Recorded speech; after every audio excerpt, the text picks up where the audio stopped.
气象署校组对我讲，2、3點鐘開始嘅強土有效感熱對我，屏東已經脫離暴風圈咧。不過還係緊落水，開始風彩到基本早上8點為止嘅統計，屏東縣新馬家落水量就來到咧1229毫米，造成咧仁山公路部分嘅蔬菜有入水，韓國有附群眾條好大夫嘅蔬菜，水旱引到7條安高，但強飲水嘅蔬菜來起風所限，警方就無限截查。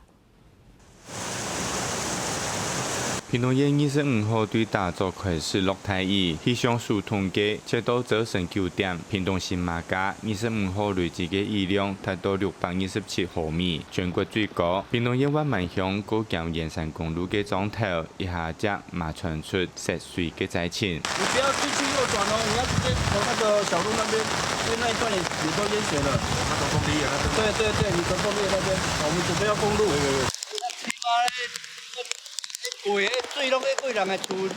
居民表示，水路進到江南度誒，高大嘅蔬菜甚至到切頭，喺警方還冇處理嘅情況之下，只好盡快來起封鎖線。另外，喺高檢東港海嘅四橋村，雖然河床經過整治，將近有700年冇進水，但係開滅風災帶來嘅強大雨量，部分地區嘛開始涉水。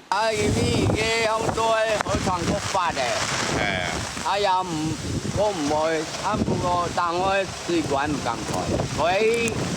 水好啊，硬裝會